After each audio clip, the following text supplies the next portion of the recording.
Hello friends, स्वागत है हमारे channel science study 99। Hello friends, स्वागत है हमारे चैनल साइंस स्टडी 99 ग्रुप में। तो जैसा कि फ्रेंड, आज हम BA program political science second year Bharat और कनाडा के संघवाद के बारे में हम पढ़ेंगे, यानी भारत ने कनाडा के संघवाद को कैसे अपनाया। तो फ्रेंड्स, हम बात करें कि ये जो क्वेश्चन है 20 मार्क्स का कई बार रिपीट हुआ है और एग्जाम में कई बार ये क्वेश्चन आते रहते हैं। सेकेंड ईयर में तो खासकर ये क्वेश्चन हर बार रिपीट हुआ है, चाहे आप डीयू ले लो, इग्नू, सोल, तो इन कॉलेजेस में कई बार ये क्वेश्चन रिपीट हुआ है। और जो वीडियो का जो पार्ट होगा हमारा, ये फोर्थ पार्ट है, यानी चौथा पार्ट है। तो आइए फ्रेंड, स्टार्ट करते हैं। तो फ्रेंड्स, अब हम बात करते हैं कि संघवाद। पहले तो हम संघ के बारे में हम पढ़ लेते हैं कि जो भारत एक क्या है, राज्यों का संघ है, यानी भारत एक राज्यों का संघ है। तब जाके भारत को हम क्या बोलते हैं, यूनियन बोलते हैं। अब आपको मैं बताता हूँ कि संघवाद कितने स्तर की होती है। संघवाद 2 स्तर की होती है, एक कन्फेडरल और दूसरा क्या होता है, फेडरल। तो कन्फेडरल के बारे में हम पढ़ लेते हैं। छोटे राज्य टूटकर केंद्र शक्ति को कुछ शक्तियां दे देती है और देश का निर्माण हो जाता है, जिसको हम क्या बोलते हैं, कन्फेडरल कहते हैं।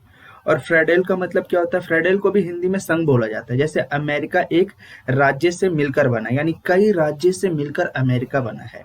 फेडरल यानी संघ में अगर देखा जाए तो अमेरिका राज्यों से मिलकर बना हुआ है। इसमें राज्य अलग हो सकते हैं और अमेरिका का जो संविधान है वो अलग है और राज्य भी अलग है। अगर समझौता टूटा तो अमेरिका भी टूटा, क्योंकि राज्यों से मिलकर क्या बना, अमेरिका बना। तो इसलिए हम इसको क्या बोलते हैं, फेडरल बोलते हैं, यानी संघ बोलते हैं। यानी किसी समझौते से एक देश का निर्माण हुआ है। अगर समझौता हुआ तो ठीक, समझौता नहीं हुआ तो वो समझौता तोड़कर एक अलग देश बना सकते हैं, यानी वो राज्य जो अमेरिका के पक्ष में भी है, नहीं भी है। तो फ्रेंड्स, जैसा कि हमने ये पढ़ा कन्फेडरल और फेडरल के बारे में। तो फ्रेंड्स, अब हम बात करते हैं जो हमारा भारत जो है वो यूनियन है। क्या है, यूनियन। क्योंकि हम बात करें, भारत एक राज्यों का संघ है, यानी सारे राज्य का एकीकरण किया गया, तब जाके देश का निर्माण हुआ। तो फ्रेंड्स, अब हम बात करते हैं कि संघवाद है क्या।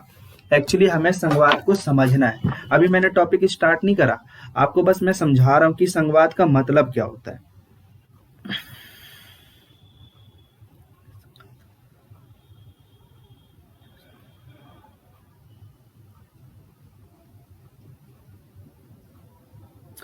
तो फ्रेंड्स, अब हमें पढ़ना है कि संघात्मक क्या होता है। अगर देखा जाए कि संघात्मक शासन के कितने स्तर होते हैं, 2 स्तर होते हैं। एक सेंट्रल गवर्नमेंट होती है और दूसरी कौन सी होती है, स्टेट गवर्नमेंट होती है। तो पूरे देश के लिए एक सरकार होती है, जिसे हम क्या कहते हैं, केंद्र सरकार कहते हैं। इसके पास राष्ट्रीय महत्व के विषय पर कानून बनाने का अधिकार होता है। और दूसरा अगर देखा जाए तो दूसरा क्या है, राज्य सरकार होती है, जिन्हें राज्य सरकार भी हम कहते हैं। यानी दूसरा जो देखा जाए तो वो प्रांतीय सरकार होती है, जिन्हें हम क्या कहते हैं, राज्य सरकार कहते हैं। ये सरकार अपने अपने राज्य के दिन प्रतिदिन कार्य को देखती रहती है। तो फ्रेंड्स, अब हम बात करते हैं कि संघवाद में 2 टॉपिक आता है, एकात्मक और संघात्मक। पहले मैं आपको बेसिक से समझा रहा हूं कि ये टॉपिक क्यों पढ़ रहे हैं हम, संघवाद का मतलब क्या है। तो आपको ध्यान से पहले सुनना है कि संघवाद है क्या।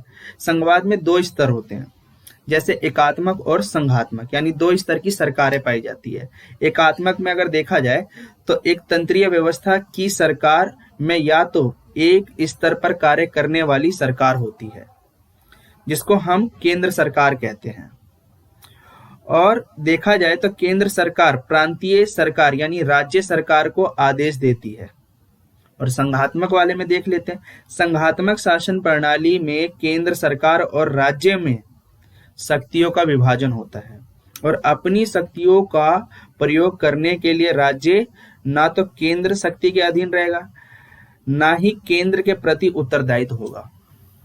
तो ये था हमारा संघवाद का एक लंबा टॉपिक था, जो कि मैंने आपको बेसिक से समझाया। अब हम अपना टॉपिक स्टार्ट करते हैं और उसे अच्छे से पढ़ते हैं। तो फ्रेंड्स, हम बात करते हैं यहाँ पर भारत और कनाडा के संघवाद के बीच शासन व्यवस्था कई तरीके की होती है। अगर देखा जाए तो भारत और कनाडा का जो संबंध है, इनके बीच जो शासन प्रणाली है, व्यवस्थाएं होती है, वो कई तरीके से देखने को मिल सकता है।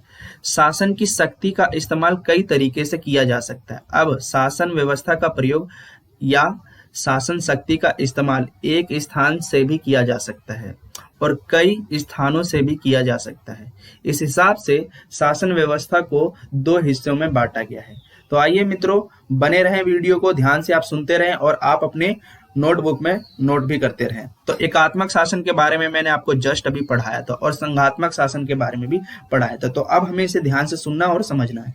एकात्मक शासन, जिस शासन व्यवस्था में सभी शक्तियां किसके पास होती है? केंद्र सरकार के पास होती है, उसे हम क्या बोलते हैं? एकात्मक शासन व्यवस्था कहते हैं। और जो शासन व्यवस्था में केंद्र और राज्य के बीच शक्तियों का बंटवारा कर दिया जाता है, उसे हम क्या बोलते हैं? संघात्मक शासन कहते हैं।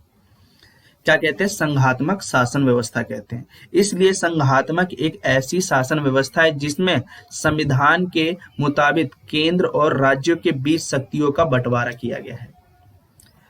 यहां पर संघवाद भी दो स्तर की पाई गई है, तो उसे भी हमें ध्यान से सुनना और समझना है। पहला क्या पाया गया? एकीकरण और पृथक्करण का मतलब क्या है? यानी बहुत सारे छोटे छोटे या बड़े कई राज्य अपनी समान आवश्यकताओं की पूर्ति के लिए एक दूसरे के साथ मिल जाते हैं, एकजुट हो जाते हैं, तो उसको हम क्या बोलते हैं? एकीकरण संघात्मक कहते हैं। क्या कहते हैं? एकीकरण संघात्मक, यानी एकीकरण संघात्मक का निर्माण होता है।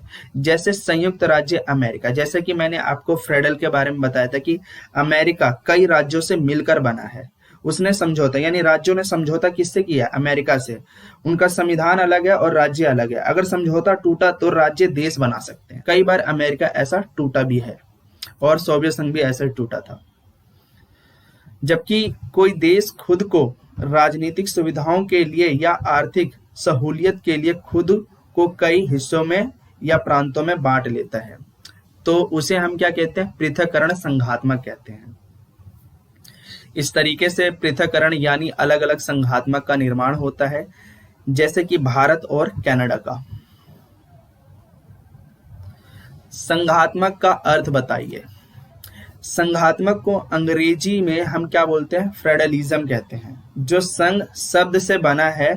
संघ को इंग्लिश में क्या कहते हैं? फेडरेशन कहते हैं, और लैटिन भाषा में फेडियस कहते हैं, जिसका मतलब होता है संधियां या समझौता कर लेना। तो इस तरीके से संघात्मक ऐसी शासन व्यवस्था है जिसमें केंद्र और राज्य के बीच में शक्तियों का बंटवारा भी होता है और समझौता भी होता है। तो इस तरीके से संघवाद एक ऐसी शासन व्यवस्था है जिसका निर्माण समझौते के जरिए हुआ है। तो मैंने आपको जस्ट बताया कि कन्फेडरल परिसंघों का मतलब क्या है। यानी जैसा कि मैंने आपको बताया, कन्फेडरल का मतलब क्या है? छोटे छोटे राज्य टूटकर केंद्र शक्ति को कुछ अपनी शक्तियां दे देते और देश का निर्माण हो जाता है। और फेडरेशन के बारे में मैंने बताया, जैसे अमेरिका क्या कई राज्यों से मिलकर बना है, यानी समझौते से मिलकर बना। राज्य अगर टूटता है तो वो एक देश की मांग करेंगे, और ये सिर्फ देखा जाए तो पढ़े लिखे देशों में हो सकता है, हमारे भारत में नहीं हो सकता, क्योंकि हमारा भारत क्या है? राज्यों का संघ है, यानी कई राज्यों को मिलाने से देश बना है। संघवाद की विशेषताएं बताइए। तो हम बात करते हैं शक्तियों का बंटवारा। संघवाद में संविधान के मुताबिक केंद्र और राज्य के बीच में शक्तियों का बंटवारा किया गया है। अब तो देखा जाए तो महत्वपूर्ण विषय माना जाता है, जैसे कि हम बात कर रहे हैं प्रतिरक्षा, विदेशी मामले, बैंकिंग, यह सब किसके पास होंगे? केंद्र शक्ति के पास, यानी सेंट्रल गवर्नमेंट के पास। और जो स्थानीय विषय हैं उसको भी देख लेते हैं, जैसे पुलिस, कानून व्यवस्था, खेतीबाड़ी, पशुपालन आदि जैसे राज्य सरकारों के पास होंगे। तो इस तरीके से संघवाद में संविधान में केंद्र और राज्यों के बीच शक्ति का बंटवारा कर दिया गया। और दूसरा विषय पढ़ते हैं इसमें। तो हम बात करते हैं दोहरी सरकार, दोहरे शासक, यानी संघात्मक में दोहरे तरीके की सरकार पाई गई है। एक केंद्र स्तर की, यानी हम बात करें एक केंद्र सरकार जो पूरे देश पर शासन चलाती है, और दूसरी राज्य सरकार जो हर राज्य के अंदर होती है और किसी एक राज्य का शासन चलाती है। दोहरी नागरिकता, जैसे हम बात करते हैं कि अमेरिका एक देश है, तो अमेरिका एक देश है तो नागरिकों को अमेरिका के लिए एक नागरिकता मिली है, और जहां पे वो रह रहे, जिस राज्य में वो रह रहे उसके लिए भी नागरिकता मिली। तो अमेरिका में दोहरी नागरिकता पाई गई है। तो हम बात करते हैं तीसरा जो विषय है वो है दोहरी नागरिकता। संघवाद में दोहरी नागरिकता देखने को मिलती है। एक राष्ट्रीय यानी एक देश में नागरिकता पूरे देश की नागरिकता, यानी हम बात करते हैं तो हम यहाँ पे बात करें जैसे अमेरिका एक देश है तो लोगों को एक देश के नाम पर नागरिकता मिली है और जहां पे वो रह रहे हैं उसको भी वो नागरिकता दी गई, यानी दो नागरिकता मिल गई है। तो दूसरा क्या है कि राज्य के आधार पर नागरिकता दी गई, यानी दूसरा राज्य के आधार पर नागरिकता दी गई है, जैसे कि संयुक्त राज्य अमेरिका के अंदर दोहरी नागरिकता पाई गई है। हालांकि भारत में संघात्मक शासन व्यवस्था होने के साथ साथ देखा जाए तो भारत में एकहरी नागरिकता पाई गई है, देश की नागरिकता पाई गई है। अब हम बात करते हैं कि संविधान की सर्वोच्चता। संविधान को सर्वोच्च माना जाता है क्योंकि संघ का जो निर्माण होता है वह समझौते के जरिए हुआ था और इस समझौते को संविधान के अंदर प्रकट किया जाता है या दिखाया जाता है। इसलिए संविधान को क्या माना जाता है, सर्वोच्च माना जाता है, ताकि केंद्र और राज्य के बीच स्पष्ट रूप से शक्तियों का बंटवारा किया जा सके। यह सब संविधान में लिखित रूप से पाया गया है। न्यायपालिका की सर्वोच्चता के बारे में पढ़ लेते हैं और इसकी जो पांचवी विशेषता है, न्यायपालिका की सर्वोच्चता। न्यायपालिका संविधान का क्या करता है, रक्षा करता है, यानी जो न्यायपालिका है वो पूर्ण रूप से स्वतंत्र है और संविधान की ये रक्षा करता है, क्योंकि संविधान में व्यक्ति यानी जनता को मूल अधिकार दिए गए हैं। तो मूल अधिकारों की रक्षा कौन करता है, न्यायपालिका करता है। संविधान की व्याख्या करती है। केंद्र और राज्य के बीच अगर कोई वाद विवाद पैदा हो जाता है तो न्यायपालिका उन वाद विवादों का भी निपटारा करती है। इसलिए संघवाद के अंदर न्यायपालिका को सर्वोच्च माना गया ताकि यह समझौता बना रहे और कोई समस्या पैदा ना हो। इसके अलावा न्यायपालिका इसमें बहुत बड़ी क्या भूमिका निभाती है। अगर देखा जाए तो संविधान की तो ये रक्षा करती है, लेकिन आपसी वाद विवादों का भी ये निपटारा करती है, इसलिए इसकी महत्वपूर्ण भूमिका है। तो जैसा कि फ्रेंड अब हम बात करते हैं भारत और कनाडा के संघात्मक में तुलना करें तो भारत और कनाडा दोनों में ही संघात्मक जो शासन व्यवस्था को अपनाया, यानी दो देशों ने संघात्मक व्यवस्था को अपनाया और दोनों देशों के संघात्मक शासन व्यवस्था में काफी हद तक अगर देखा जाए तो समानताएं पाई गई है और ऐसा माना जाता है कि भारत ब्रिटिश शासन से आजाद होने वाला पहला देश है जिसने संघात्मक शासन व्यवस्था को अपनाया था। और भारतीय संविधान निर्माताओं ने दुनिया भर के संविधानों का निरीक्षण किया, जांच पड़ताल किया, तब जाके अपने संविधान में वो नियम कायदे कानूनों को लिखा और दुनिया भर के संविधानों के अंदर कुछ ना कुछ प्रावधान भारतीय संविधान में शामिल कर लिए गए। तो फ्रेंड्स अब हम बात करते हैं कि जो संघात्मक शासन व्यवस्था लिया गया था वह कनाडा से लिया गया था। इस तरीके से अगर देखा जाए तो भारत का जो संघवाद है वो कहां से है।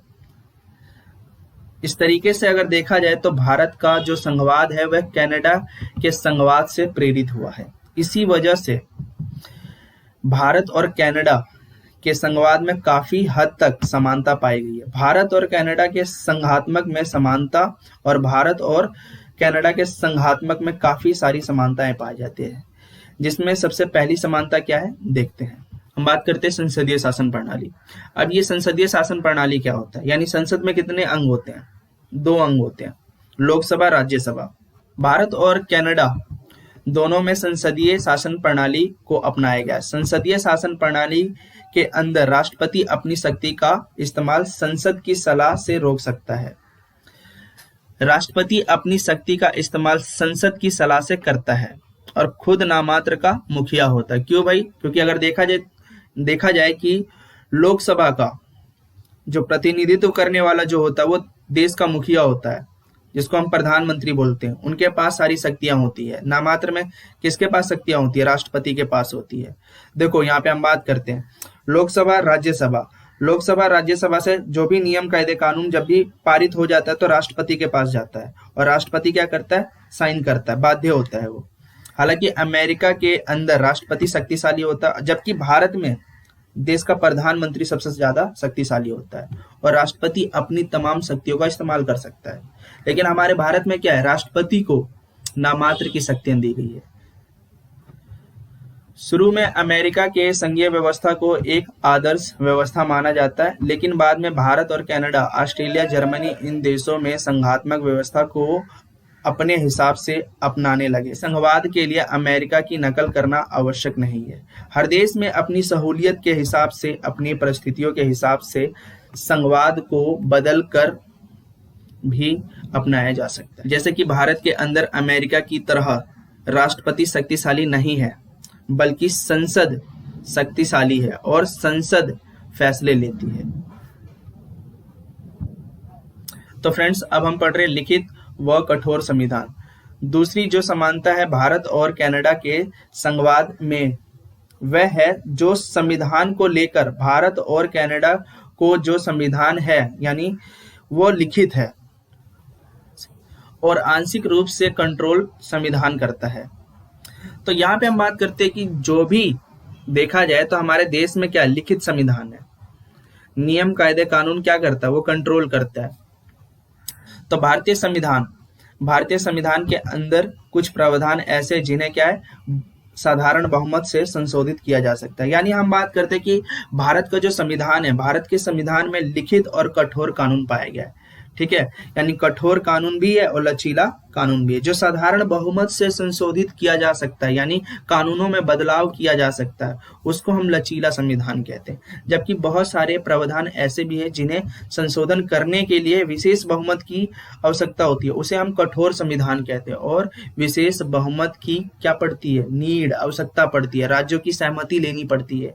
इस तरीके से यह जो दूसरी वाली प्रक्रिया है संशोधन कि यह थोड़ी सी जटिल प्रक्रिया है, जिसको हम कठोर संविधान कहते हैं। लेकिन कनाडा में तो इससे भी ज्यादा जटिल प्रक्रिया को अपनाया गया। कनाडा में बहुत सारे प्रावधान ऐसे हैं जो संविधान में बदलाव लाने के लिए, संशोधन करने के लिए राज्यों की सहमति की आवश्यकता पड़ती है। तो फ्रेंड्स, जैसा कि हम बात करते हैं कि न्यायाधीशों की जो नियुक्ति है भारत और कनाडा में दोनों ही बराबर है, समान है। तो भारत के अंदर राष्ट्रपति के द्वारा न्यायाधीशों की नियुक्ति की जाती है, यानी राष्ट्रपति क्या करता है, न्यायाधीशों की नियुक्ति करता है और संसद के निवेदन पर भी उसको हटाया जा सकता है, मुख्य न्यायाधीशों को। लेकिन ये जो प्रतिक्रिया जो होती है बहुत कठिन होता है। जब संसद महाभियोग प्रस्ताव पास कर देती है तब न्यायाधीशों को हटाया जा सकता है, लेकिन ये प्रक्रिया बहुत ज्यादा कठिन है, आपको याद रखना है। इसी तरीके से कनाडा के अंदर भी न्यायाधीशों की नियुक्ति गवर्नर ऑफ जनरल के द्वारा की जाती है और संसद के अनुमोदन पर ही उनको हटाया जा सकता है। तो न्यायाधीशों की नियुक्ति पद मुक्ति के मामले में भारत और कनाडा का जो संघवाद है काफी हद तक समानता पाई गई है इसमें। तो फ्रेंड्स, अब हम बात करते हैं केंद्रीय संघवाद, यानी भारत और कनाडा का जो संघवाद है यह केंद्रीय संघवाद है, क्योंकि भारत के अंदर केंद्र सरकार सबसे ज्यादा शक्तिशाली होती है। जितने भी महत्वपूर्ण विषय है वो केंद्र के पास होते हैं। ठीक इसी तरीके से कनाडा के अंदर भी राज्यों के मुकाबले केंद्र को ज्यादा शक्तियां दी गई हैं और केंद्र के पास 29 महत्वपूर्ण विषय है। अगर भारत के अंदर बात करें तो भारत के अंदर शक्तियों का बंटवारा करने के लिए 3 सूचियां बनाई गई है। पहली सूची संघ सूची, दूसरी सूची राज्य सूची और तीसरी सूची समवर्ती सूची। तो फ्रेंड्स, अब हम बात करते हैं संघ सूची। संघ सूची के अंदर अगर देखा जाए तो 97 विषय पाए जाते हैं। संघ सूची पर केंद्र सरकार क्या करती है, कानून बनाती है। राज्य सूची केंद्र शासित विषय है तो ज्यादा विषय तो केंद्र के पास है। और समवर्ती सूची के अंदर अगर देखा जाए तो कितने विषय पाए गए हैं, 45 विषय पाए गए, जिसमें राज्य और केंद्र दोनों कानून बना सकते हैं। लेकिन अगर टकराव पैदा हो जाए तो न्यायपालिका फैसला लेती है कि ज्यादातर केंद्र के कानूनों के अंदर पूरी आजादी होती है। तो इस तरीके से भारत और कनाडा के संघवाद में बहुत ज्यादा समानता पाई जाती है। इसका मतलब ये नहीं कि भारत और कनाडा के संघवाद के अंदर बहुत ज्यादा समानता है। भारत और कनाडा के संघवाद में कुछ असमानताएं भी पाई गई है। अंतर यानी भारत और कनाडा के संघवाद में बहुत सारी असमानताएं मौजूद है, जिसे हम पढ़ सकते हैं, देखते हैं। तो जैसे कि हम बात करते हैं कि राष्ट्रमंडल की सदस्यता, ऐसा माना जाता है कि राष्ट्रमंडल की सदस्यता को लेकर भारत और कनाडा दोनों ही देश राष्ट्रमंडल के सदस्य हैं, लेकिन भारत राष्ट्रमंडल का एक स्वतंत्र सदस्य है, जबकि कनाडा आय राज्य की हैसियत से राष्ट्रमंडल का सदस्य है। अब हम बात करते हैं मित्रों उच्च सदन की संरचना। उच्च सदन की संरचना वाली बनावट भारत में उच्च सदन को राज्यसभा कहा जाता है। तो जैसा कि फ्रेंड्स मैंने आपको बताया था कि संसदीय शासन प्रणाली, तो संसदीय शासन प्रणाली में देखा जाए तो जो लोकसभा होता है उसको निम्न सदन कहा जाता है और उच्च सदन किसको कहा जाता है, राज्यसभा को कहा जाता है। जबकि कनाडा में उच्च सदन को सीनेट कहा जाता है और भारत के अंदर राज्यसभा को क्या कहा जाता है, उच्च सदन कहा जाता है, जिसमें 12 सदस्यों को नॉमिनेट किया जाता है। जबकि कनाडा के उच्च सदन सीनेट के सभी सदस्य गवर्नर जनरल के द्वारा नियुक्त किया जाता है, यानी मनोनीत किया जाता है। इन दोनों की उच्च सदन की संरचना में अगर देखा जाए तो दोनों में काफी हद तक फर्क है। तो फ्रेंड्स अब हम पढ़ रहे हैं धन विधेयक के बारे में। तीसरा जो अंतर है वह धन विधेयक के संबंध में है। भारत के अंदर राज्यसभा धन विधेयक के मामले में शक्तिहीन है, क्योंकि अगर देखा जाए जो धन विधेयक होता है वो लोकसभा में पारित होता है और राज्यसभा के पास कोई शक्ति नहीं है। और धन विधेयक पहली बार कहाँ पेश होगा, लोकसभा में, और राज्यसभा में नहीं। लोकसभा के पास होने के बाद राज्यसभा में भेजा जाता है और राज्यसभा के पास 14 दिन तक का समय होता है साइन करने का। और 14 दिन में राज्यसभा उस विधेयक को पास करती है तो ठीक है, नहीं करती तो ये समझा जाएगा कि वो जो विधेयक वो पास हो चुका है। तो धन विधेयक के मामले में हमारी जो राज्यसभा क्या है वो शक्तिहीन है और उसके पास कोई पावर नहीं है। लेकिन कनाडा के अंदर अगर देखा जाए तो दूसरा सदन, उच्च सदन जिसको सीनेट कहते हैं, वह धन विधेयक के संबंध में बहुत ज्यादा शक्तिशाली होता है। वह धन के अंदर कोई भी संसद में संशोधन कर सकती है और किसी भी तरीके का उसके पास होने पर रोक भी लगा सकती है।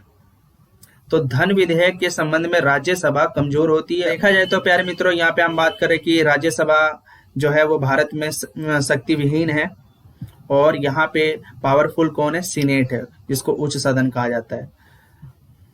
करें राज्य अध्यक्ष की स्थिति। चौथा जो सबसे बड़ा अंतर है कि राज्य अध्यक्ष की स्थिति को लेकर कि भारत के अंदर राष्ट्रपति के पास बहुत कम शक्तियां होती है। अगर संसद कोई भी कानून बनाती है, कोई भी अधिनियम पास करती है तो राष्ट्रपति को अपनी स्वीकृति देनी पड़ेगी, साइन करना पड़ेगा।